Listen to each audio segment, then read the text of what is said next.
Well, let's see here. I might not be Morgan Freeman, but this is...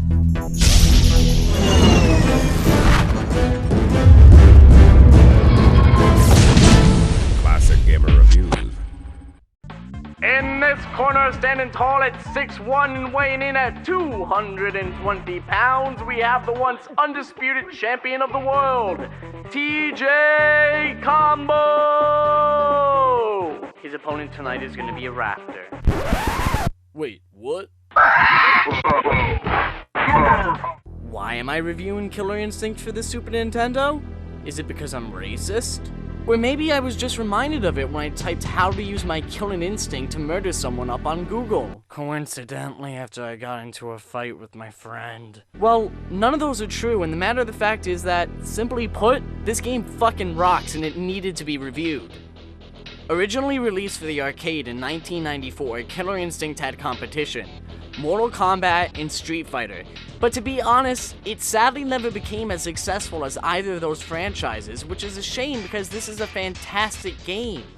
A year later, it was ported to the Super Nintendo and it did take a graphical hit. But the fun from the arcade version stayed. And stayed. And stayed. And it's 2013 now, and this is still a fun game.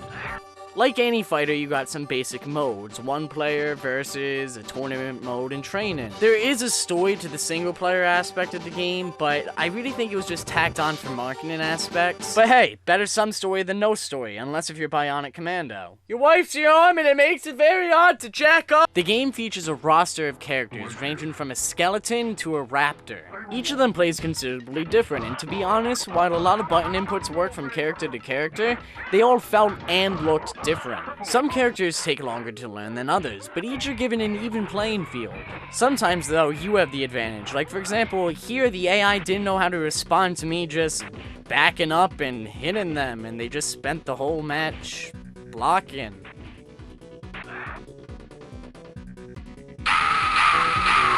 Shut the fuck up, you're gonna wake up the dinosaurs!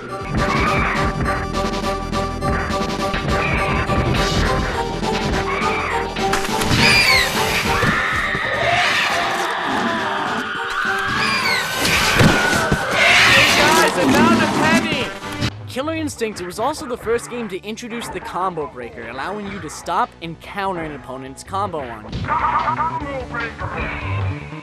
And this is an important step to know because there are so many combos, and it can turn the tide of battle real quick if you let your guard down. Especially on the harder difficulty, and there are 5 to choose from.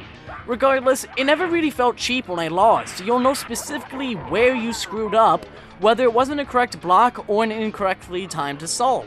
Unlike the mixed signals, though, that led to my ex-girlfriend's incorrectly timed assault, these mistakes can easily force you to think of a feasible new strategy without having to reflect upon it for 10 years in jail. This creates a nice pace for the game, because you're not going to be stuck on one guy all day, you'll eventually find a way to beat him. And if you did get stuck, it's not like you wouldn't be having fun anyway, because the fighting in this game is fun, it's just really fluid.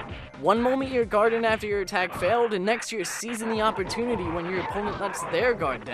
If you're playing on a normal difficulty, then the only real threat is Idol, but even fighting him is fun after countless amounts of deaths. And this is fun because it doesn't make the game feel like a fucking chore.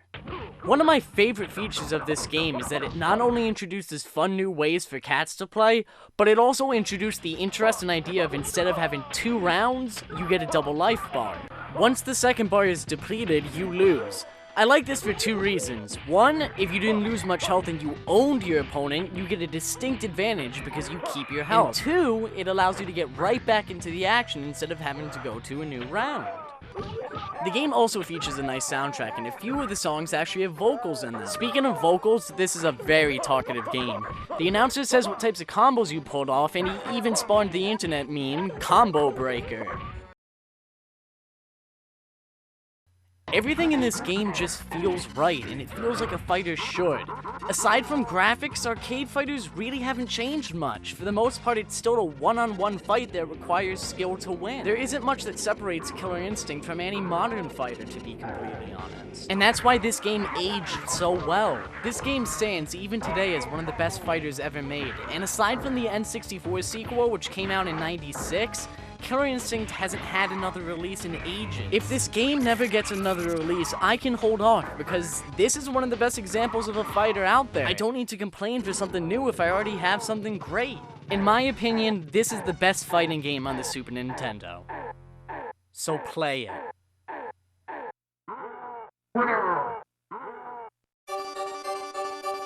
It'd mean a lot to me if you could, like, comment, rate, and subscribe and all that jazz, or, like, maybe like us on Facebook, and you can, like, suggest future games.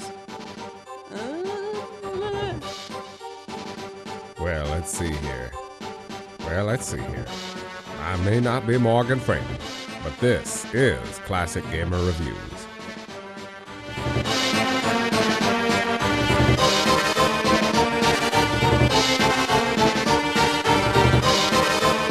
Shut the fuck up, you're gonna wake up the dinosaurs!